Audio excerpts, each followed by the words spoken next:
Isang magandang araw mga kanika.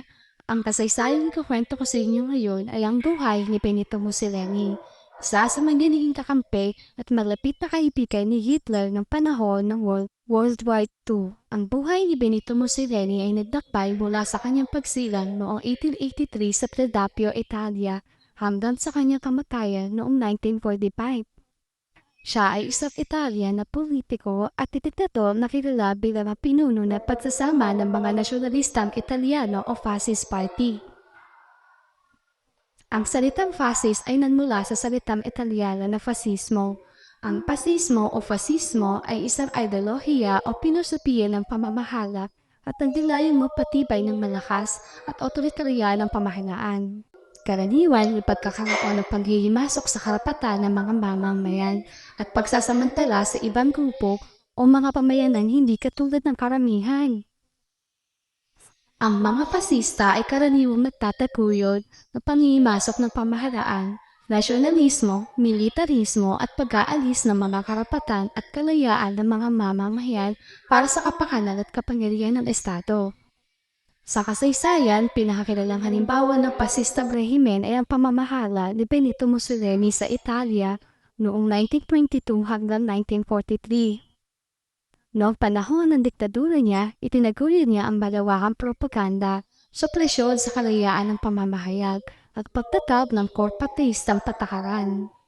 Ang mga pasista rin ay umabot sa kapangyarihan sa iba't ibang mga bansa tulad ng Alemanya sa ilalim ni Adolf Hitler at Espanya sa ilalim ni Francisco Franco.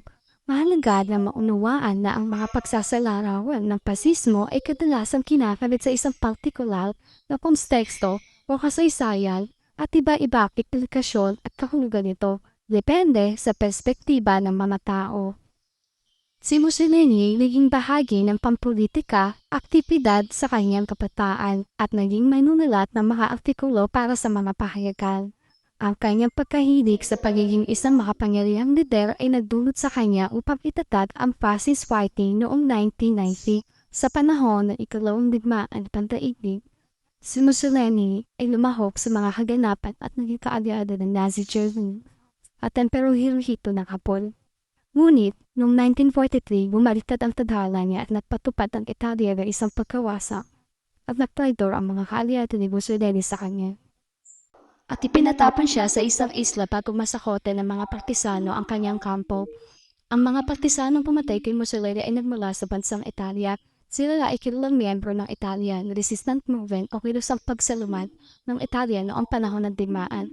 Ang partisano, ang mga taong namaban at nagresiste sa kanilang sariling paraan laban sa pasistang pamamahala ni Mussolini at ng mga Aleman noong panahon ng digmaan. Ang pinuno ng mga partisanong ito ay si Ferruccio Parri. Siya ay isang lider ng kanilang kilusan at nanungkulan bilang puno ng ministro ng Italia mula sa media ng 1945 hanggang kanyang pagbitiw ng media ng 1946.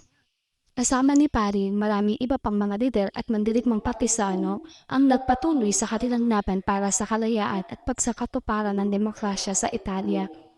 Matapos ang pagbagsak ng pasistang pamahalaan, ang mga partisano ay nagpakita ng katapangan, determinasyon, sa paglaban sa mga pasista at nagtangkang ibalik ang kalayaan at demokrasya sa bansa. Hindi sila lamang mga sundalo kundi kasama rin ang mga sibilyan na nag-aambag ng kanilang mga kakayahan tulad ng impormasyon, pangangalakap ng mga armas at iba pang suporta. Matapos ang digmaan, ang mga partisano ay naglaro ng mahalagang papel sa pagsasakatuparan ng isang bagong Italia. Ang kanyang dedikasyon at paglaban para sa kalayaan ay napakahalagang bahagi ng kasaysayan ng bansa.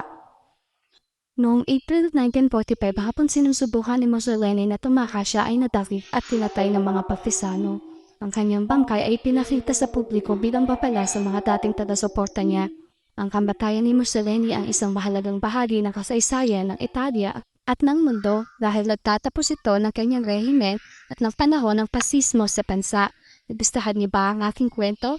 Para sa susunod na history topic natin, mag-subscribe na kayo sa aking channel at follow niyo na ang Facebook page ko, Mianica Channel at your service. Support niyo na sana ang katulad ko. Ito ay hindi ko lamang at matagal ko ng pangarap na maghadukay ng mga history at i-share sa inyo. Salamat!